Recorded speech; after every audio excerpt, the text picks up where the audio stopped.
Bom dia, Espírito Santo, capítulo 8. Uma poderosa entrada. Como poderia ser? Tinha entregado a minha vida ao Senhor e estava lutando para viver a vida cristã.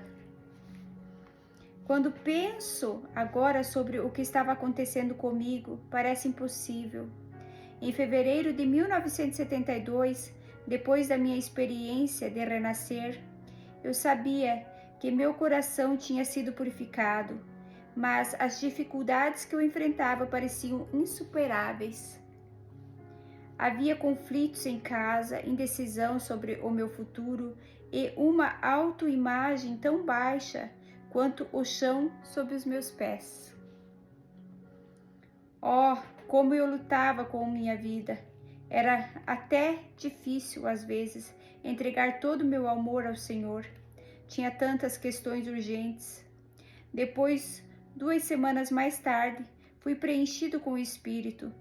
Estava o céu na terra a partir daquele momento. Porém, isso não aconteceu. Minhas lutas diárias continuaram. Certamente, havia grandes momentos de alegria e júbilo, e eu não teria trocado minhas experiências espirituais por todo o petróleo da Arábia Saudita. No entanto, lá no fundo, havia uma pergunta perturbando que me perseguia durante meses. É só isso? Eu me perguntava. A pergunta não desaparecia. O Senhor não tem mais alguma coisa para mim? De repente, no meio de uma noite fria de dezembro, quase 2 anos depois de ter me encontrado com Cristo, aconteceu. Quando deitei em minha cama, em Toronto, o Espírito Santo fez uma poderosa entrada em meu quarto. Parecia um choque elétrico e um cobertor quente ao mesmo tempo. Demorei apenas alguns dias para perceber o significado do que tinha acontecido. Minha luta tinha acabado. Havia encontrado a simplicidade da vida cristã, um relacionamento pessoal com o Espírito Santo. Hoje, meu coração ainda está inquieto, mas por um motivo completamente diferente. Estou profundamente preocupado porque milhões de cristãos nunca receberam nem mesmo um pouquinho do que Deus tem guardado para eles. Então, estão perdendo a melhor parte. E nunca saberei quão maravilhoso é caminhar com Cristo. Pode ser até descobrirem a terceira pessoa da Trindade. Ele é aquele que nos ajuda com a luta. Basta de lutar. No momento em que o Espírito entrou na minha vida, não precisei mais lutar contra meus adversários. Eles ainda estavam lá, mas a luta e a preocupação pareciam desaparecer. O que me aconteceu foi a mesma coisa dita a Israel séculos atrás pelo profeta Ezequiel. Vivendo numa época de agitação política, o Senhor disse a ele: darei a vocês um coração novo e porei um espírito novo em vocês. Tirarei de vocês o coração de pedra e lhes darei um coração de carne. Porei o meu espírito em vocês e os levarei a agirem segundo os meus decretos e a obedecerem fielmente as minhas leis. Ezequiel 36, 26 e 27. O problema ainda existe hoje. Milhões de pessoas estão em uma luta diária para manter as leis de Deus e estão perdendo a guerra porque não entendem o plano da batalha do Pai. Sua estratégia não poderia ser mais sucinta. Vou colocar meu espírito dentro de você, diz o Senhor. E porque essa é a meta dele, ele quer fazer com que você, do fundo do seu coração, siga os estatutos dele. Quer que seja fácil para você manter a lei dele. Você acha difícil cumprir os mandamentos de Deus? Não sinta sozinho. É totalmente impossível conseguir por si mesmo e Deus não espera isso de você. É preciso ajuda. Porém, a quem você deve recorrer? Deus Pai está no céu, assim como Deus Filho. Você precisa de um amigo aqui e agora, e a pessoa da terceira trindade que habita sobre a terra é o Espírito Santo. É ele que você precisa desesperadamente conhecer. Se você fizesse uma pesquisa e perguntasse às pessoas o que mais queriam de Deus, a resposta provavelmente seria: quero que Deus fique feliz comigo. E é o que o Senhor prometeu ao profeta Ezequiel. Deus falou: não mais esconderei deles o meu rosto, pois derramarei o meu espírito sobre a nação de Israel. Ezequiel 39, 29. No momento em que o Espírito Santo se torna parte de sua vida, Deus vai começar a olhar na sua direção. Seu rosto vai começar a brilhar sobre você. O grande desejo do Pai é que você receba, seja cheio dele e tenha comunhão com ele. Isso o fará feliz. É só começar a ler o livro dos Atos e você sentirá o que Deus planejou. Os apóstolos tinham um tremendo relacionamento com o Espírito Santo e a evidência está registrada em cada página. Contudo, talvez mais inspirador seja o fato de que os atos continuem a acontecer ainda hoje. Se as obras milagrosas do Espírito Santo fossem todas registradas, não haveria uma biblioteca grande o suficiente para conter os volumes. O que transpirou no cenáculo não deveria ter sido surpresa.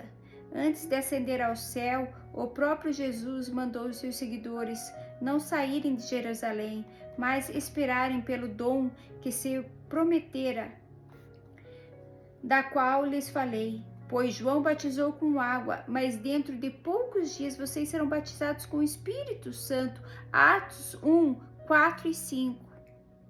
Cristo até descreveu o que seria e como mudaria suas vidas. Receberão poder quando o Espírito Santo descer sobre vocês e serão minhas testemunhas em Jerusalém e toda a Judéia, e Samaria e até os confins da terra.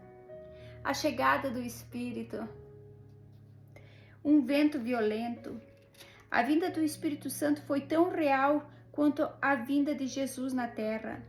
Assim como os profetas previram o Messias, também previram a vinda do Espírito. Centenas de anos antes de Cristo, Deus disse a Joel: e depois disso derramarei do meu Espírito sobre todos os povos. Os seus filhos e as suas filhas profetizarão. Os velhos terão sonhos, os jovens terão visões, até sobre os servos e servas. Derramarei do meu espírito naqueles dias. Joel 2, 28 e 29. O Espírito Santo veio. E que poderosa entrada! O som de um vento estrondoso, línguas de fogo, uma demonstração do poder de Deus. Sua chegada à terra foi completamente espetacular. Chegando o dia de Pentecostes, estavam todos reunidos num só lugar. De repente veio do céu um som, como de um vento muito forte, e encheu toda a casa na qual estavam assentados, e viram o que parecia línguas de fogo, que se separavam e pousavam sobre cada um deles. Todos ficaram cheios do Espírito Santo e começaram a falar noutras línguas, conforme o Espírito os capacitava. Atos 2, 1, 4.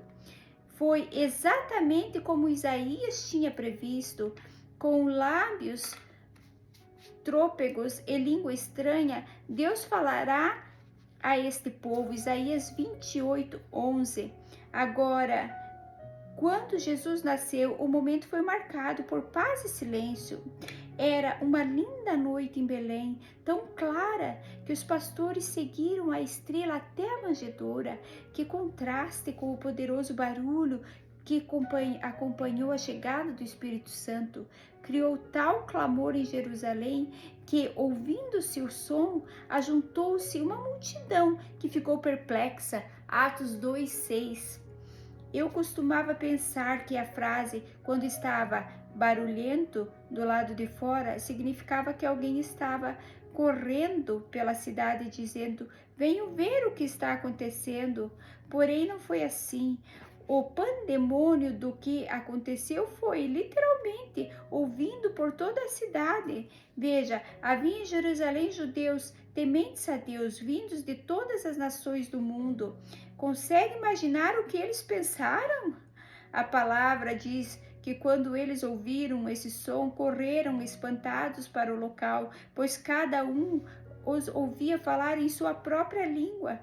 Completamente fascinados, perguntaram: acaso não são galileus todos esses homens que estão falando? Então, como os ouvimos? Como um de nós, em nossa própria língua materna? E quando eles ouviram-no declarar as maravilhas de Deus em seus próprios idiomas, se perguntaram: que significa isso? Por que 120? Sua estrondosa chegada não aconteceu em um templo feito de pedra. Em vez disso, o Espírito Santo apareceu para 120 cristãos, que se tornaram o novo templo de Deus. Você lembra que quando Salomão terminou seu templo, ele tinha 120 sacerdotes tocando cornetas? 2 Crônicas 5:12. As escrituras registram que então uma nuvem encheu o templo do Senhor e de forma que os sacerdotes não podiam desempenhar o seu serviço, pois a glória do Senhor encheu o templo de Deus.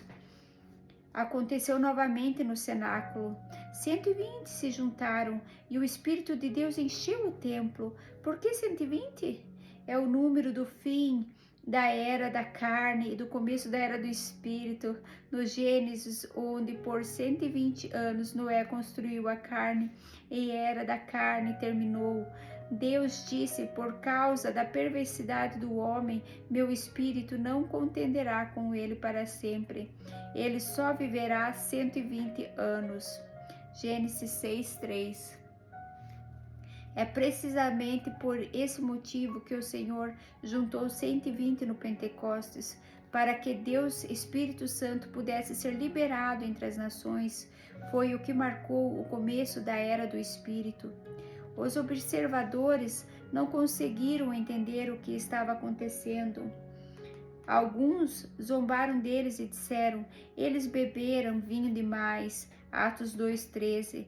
Porém Pedro levantou-se com os 11, em alta voz dirigiu-se à multidão: homens da Judéia e todos os que vivem em Jerusalém, deixe-me explicar-lhes isto.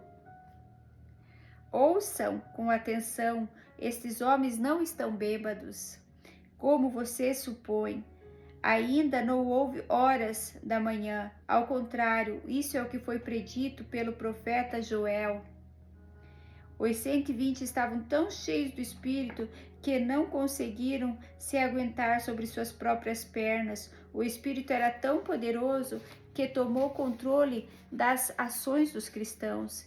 Ele operou mudando seus discursos, suas emoções e seus comportamentos. O que Jerusalém testemunhou não foi embriaguez, mas uma incrível alegria que surge quando o Espírito toma controle. Já fui acusado de algumas coisas também. Que transformação do tímido Pedro! Isso fez com que surgisse o pregador que havia nele, e ele levantou sua voz e falou com ousadia para a crescente multidão. Porém, quem você acha que ele entregou as palavras? A mensagem cativante vinha do Espírito Santo, porque o nosso Evangelho não chegou a vocês somente em palavra, mas também em poder no Espírito Santo. 1 Tessalonicenses 1:5. Isso mesmo, o Evangelho é pregado pelo Espírito Santo. Lembre-se, a palavra diz: o Espírito trabalhando com eles, é Ele quem faz a obra. Agora veja o que começa a acontecer de repente no livro dos Atos. O Espírito Santo dá enorme autoridade àqueles que o recebem. São 3 horas da tarde, quando Pedro e João estavam indo ao templo e estava sendo levado para a porta do templo chamada Formosa, um aleijado de nascença, e ali era colocado todos os dias para pedir esmolas aos que estavam no templo. Atos 3:2. Virando-se para o mendigo desgrenhado, Pedro e João olharam bem para ele, e então Pedro disse: "Olhe para nós." É uma coisa maravilhosa ver um homem completamente entregue ao Espírito Santo. Pedro estava cheio de uma ousadia e de um poder que nunca tivera quando olhou profundamente dentro da alma daquele pobre homem, olhando diretamente pelos seus olhos. O mendigo sabia que Pedro e João não estavam brincando. Uma coragem sagrada tinha tomado posse dos apóstolos. Quando Pedro disse: "Olhe para nós", o homem imediatamente olhou para eles com atenção, esperando receber deles alguma coisa. Então Pedro falou: "Não tenho prata nem ouro, mas o que tenho, isso lhe dou. Em nome de Jesus Cristo Nazareno, anda." Ele o pegou pela mão direita, ajudou-o a subir e instantaneamente os pés e os tornozelos do homem ficaram fortes. Deu um salto, pôs-se em pé e começou a andar. Depois entrou com eles no pátio do templo, andando, saltando e louvando a Deus. Você pode imaginar a consternação no templo? O mendigo fez uma entrada triunfal. Eles o reconheceram imediatamente e ficaram perplexos, e muitos admirados com o que lhe tinha acontecido. Não é uma experiência de ontem. O poder e a autoridade que os apóstolos receberam começaram a tocar as vidas em todo lugar. Seu ministério foi seguido por muitos sinais e maravilhas entre o povo. Atos 5:12. E qual foi o resultado? Em número cada vez maior, homens e mulheres criaram no Senhor e lhes deram acrescentados. Os sinais que se seguiram à vinda do Espírito Santo levaram as pessoas diretamente a Cristo. Esse é um importante fato a ser lembrado. O que aconteceu no cenáculo não foi uma experiência única, nem uma nota de rodapé da história. Os cristãos cheios do Espírito estabeleceram uma relação contínua com o Espírito Santo. Eles permaneceram sendo preenchidos. Quando Pedro foi chamado perante o Sinédrio por causa da cura do mendigo, eles perguntaram: "Com que poder ou em nome de quem vocês fizeram isso?" Pedro estava cheio do Espírito Santo quando falou. Atos 4, 7 e 8. Não estamos falando no passado, mas no presente. Cheio, descreve o apóstolo naquele exato momento.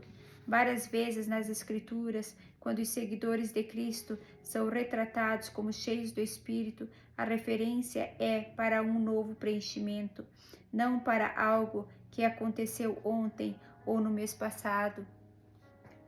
Pedro estava tão cheio do Espírito no templo que teve autoridade sobre seus críticos. Sem medo, ele falou: "Autoridades e líderes do povo, visto que hoje somos chamados para prestar contas de um ato de bondade em favor de um aleijado, sendo interrogados acerca de como ele foi curado, saibam os senhores e todo o povo de Israel que por meio do nome de Jesus Cristo, o Nazareno, a quem os senhores crucificaram, mas a quem Deus ressuscitou dos mortos, esse homem está curado diante dos senhores." Atos 4, 8 a 10.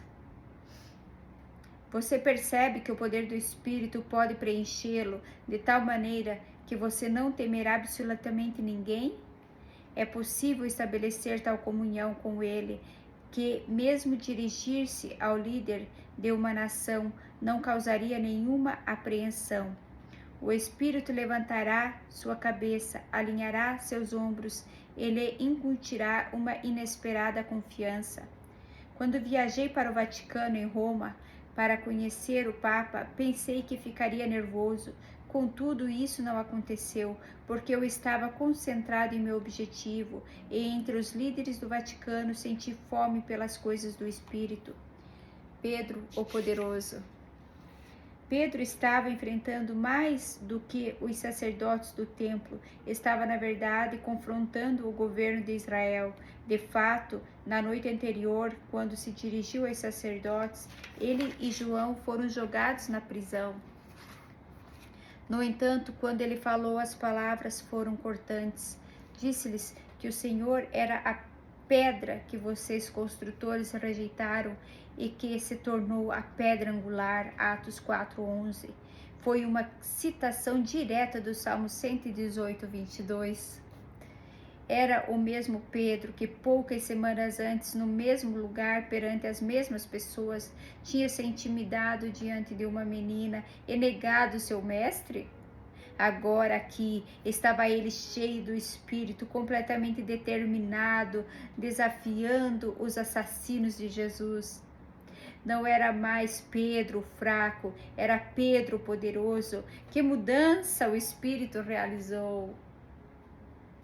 Tão grande foi essa comunhão com o Espírito Santo que Pedro desafiou Ananias diretamente. Ele disse: Ananias, como você permitiu que Satanás entrasse em seu coração ao ponto de você mentir ao Espírito Santo? Atos 5:3. As palavras de Pedro e as ações de Deus foram tão poderosas que grande temor apoderou-se de todos os que ouviram e o que tinha acontecido. Sua proximidade. Posso falar a partir de minha experiência pessoal que chega um momento em que a comunhão do Espírito se torna tão real, tão profunda e tão grande que suas palavras e ações se conformam às palavras e ações dele.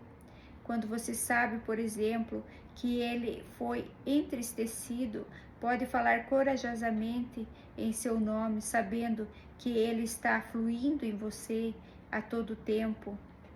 Estará tão perto dele que acabará sentindo que foi ele quem respondeu a você o que você acabou de dizer. Acredito que está se aproximando o dia em que os homens e mulheres de Deus se aproximarão tanto do Espírito de Deus que testemunharemos muito mais do que curas e milagres.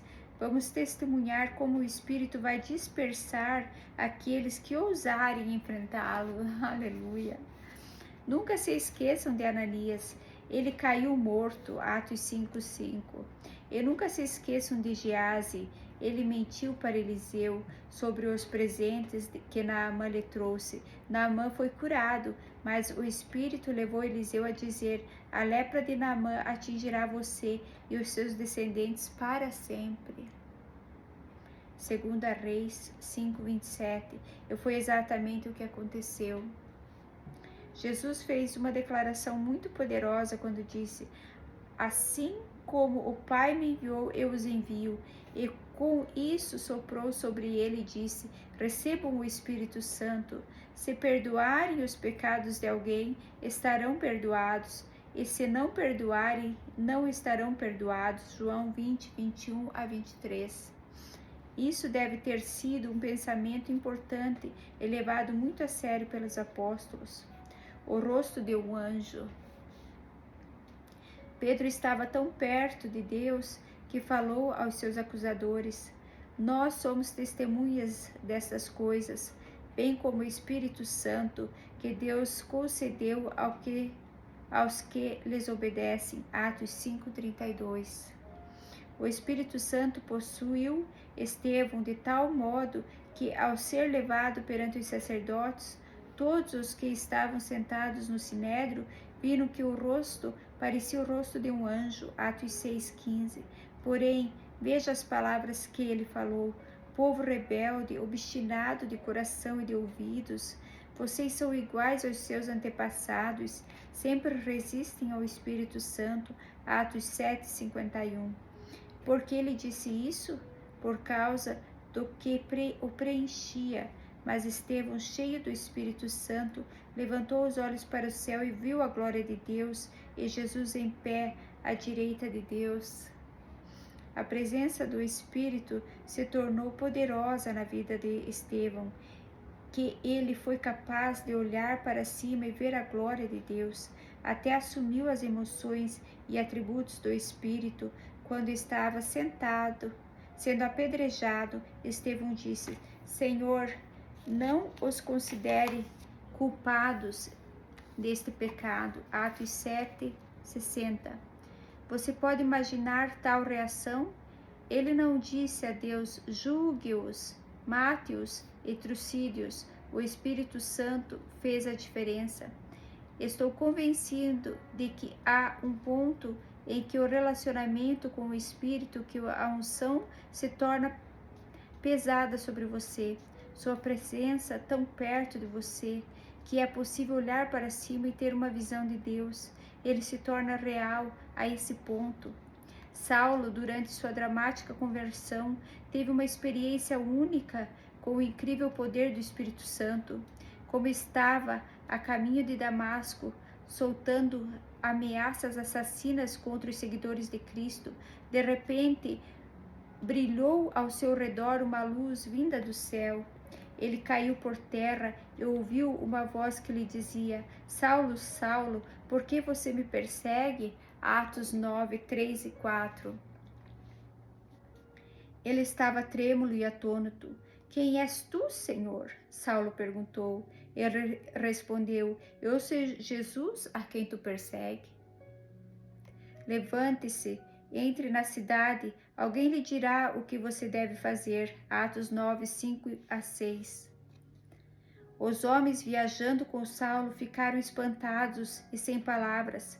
Saulo ficou cego por 3 dias por causa da experiência antes de Deus curá-lo e de ele estar cheio do Espírito Santo. Novamente, o Espírito fez uma entrada poderosa. Transformou Saulo, o antagonista, em Paulo, o apóstolo. Na verdade, o efeito foi sentido por toda a terra. A igreja passava por um período de paz em toda a Judéia, Galiléia e Samaria, e, encorajada pelo Espírito Santo, crescia em número, vivendo no temor do Senhor. Atos 9:31. Só posso imaginar o que aconteceria se cada ministro da terra caísse prostrado e procurasse um relacionamento pessoal com o Espírito Santo. Que ressurgimento! Acredito que revolucionaria tanto o mundo das igrejas que os santuários não conseguiriam acomodar todas as pessoas. Graças a Deus pelos pastores que estão vivos no Espírito, mas ouvi alguns ministros que, para ser honesto, serviram melhor como agentes funerários. Uma comunhão contínua com o Espírito Santo faz a diferença. As pessoas buscam por uma realidade que somente o Espírito Santo torna possível. Ele nunca para de trabalhar. Desde o momento de Pentecoste, o Espírito começou seu trabalho sobre a terra e nunca parou, nunca. É incrível como ele interveio na vida de Pedro. Quando estava orando no telhado, Deus lhe deu uma visão. E enquanto Pedro ainda estava pensando na visão, o Espírito lhe disse: Simão, 3 homens estão procurando por você. Portanto, levante-se e desça. Não hesite em ir com eles, pois eu os enviei. Atos 10:19-20. Os 3 homens sobre os quais o Espírito lhe falou foram enviados por Cornélio, um centurião temente a Deus do regimento italiano. Ele também teve uma visão, viu claramente um anjo de Deus que se aproximava dele e dizia: Cornélio, agora mande alguns homens a Jope para trazerem um certo Simão, também conhecido como Pedro. Atos 10:3-5. Porém, não foi o anjo falando, foi o Espírito Santo falando por meio do anjo. Lembra-se? O Espírito lhe disse: Eu os enviei. 19:20. O Espírito Santo é uma pessoa ativa. Ele nunca para de operar. Mandará até um anjo para você, se for disso que você precisa. O que acontece na terra é a realização do Espírito. Ele é o representante do Pai e do Filho. Na casa de Cornélio, Pedro pregou a morte, o sepultamento e a ressurreição de Cristo. E enquanto Pedro ainda estava falando essas palavras, o Espírito Santo desceu sobre todos os que ouviam a mensagem. Atos 10, 44. Os cristãos que tinham vindo com ele ficaram admirados de que o dom do Espírito Santo fosse derramado até sobre os gentios, pois não ouviam falado em línguas e exaltado a Deus. Nunca se esqueça de que a palavra vem em primeiro lugar, a mensagem de Cristo tem preeminência, o Evangelho é o fundamento para tudo que Deus Espírito Santo foi enviado a fazer. O Espírito está procurando com a sua vida, está mesmo com seu futuro. Ele quer guiá-lo, protegê-lo, até avisá-lo do que vai acontecer. Você pergunta, o Espírito Santo pode profetizar sobre coisas que virão? Veja o que aconteceu quando Barnabé foi para a grande cidade de Antioquia. Quase 500 mil de pessoas viviam ali na época. Durante um ano inteiro, Barnabé e Saulo pregaram para um grande número de pessoas naquela igreja enorme que não parava de crescer. Naqueles dias, alguns profetas desceram de Jerusalém para Antioquia. Um deles, Ágabo, levantou-se e pelo Espírito predisse que uma grande fome sobreviria a todo o mundo romano, o que aconteceu durante o reinado de Cláudio. Os discípulos, cada um segundo as suas possibilidades, decidiram providenciar ajuda para os irmãos que viriam na Judéia. Atos 1, 11, 27 e 29. Era assim que o Espírito Santo estava perto de suas vidas diárias. Ele revelou a chegada de uma seca, permitindo-lhes desta forma que estivessem preparados quando começasse a faltar comida. O Espírito é uma pessoa que está profundamente preocupado com os homens na terra. Ele sabe o que está acontecendo em sua vida e tem grande interesse por você. O espírito e o feiticeiro. Já não está na hora de permitir que o espírito guie seus passos? Por que tentar planejar seu próprio percurso quando ele conhece cada centímetro da estrada à sua frente? Cada curva perigosa, cada buraco, é o que os cristãos em Antioquia aprenderam.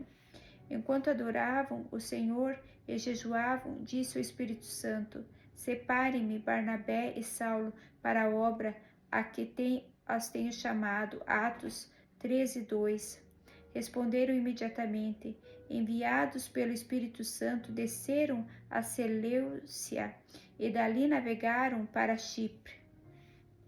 Os discípulos estavam fazendo o trabalho do Pai, mas quem os enviou? Eles receberam as instruções diretas do Espírito, e durante a jornada deles, o Espírito Santo nunca parou de trabalhar, até lhes deu poder sobre um falso profeta. Elimas era um feiticeiro e mágico judeu. Ele tentou parar o que o poder de Deus estava fazendo em Chipre.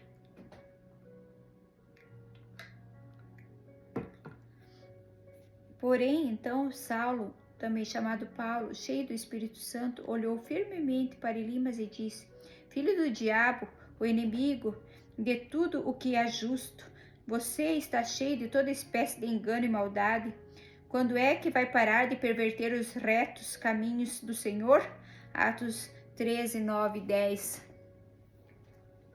Que acusação! De fato, o Espírito era tão forte em Paulo que ele contou ao feiticeiro que este ficaria cego, e ficou.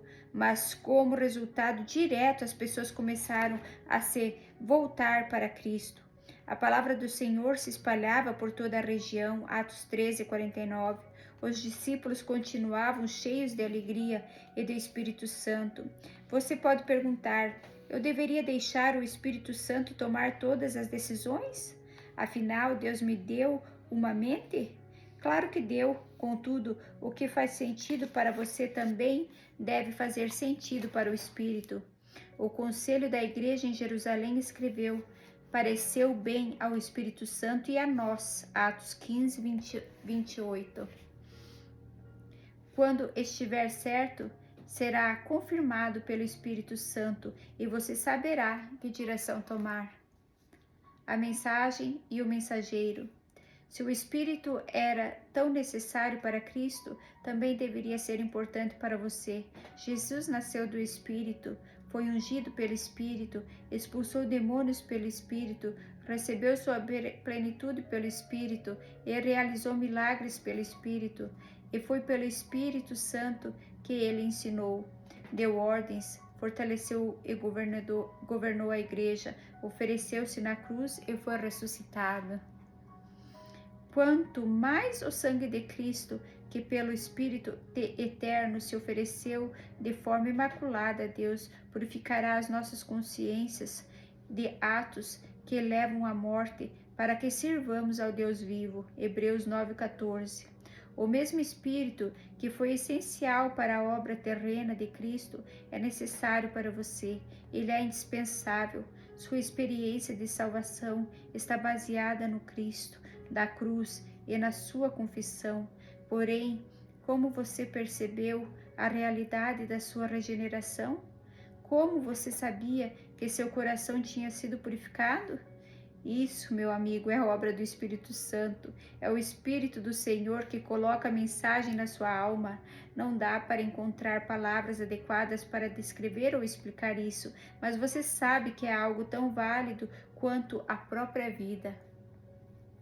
Se aquela realidade é tão forte, tão profunda e tão pessoal, então quão real é a sua entrega? É uma pergunta significativa. Quão real deve ser o mensageiro se a mensagem é tão real? O Espírito Santo anseia um relacionamento pessoal diário e contínuo com você. Ele quer fazer uma entrada poderosa em sua vida.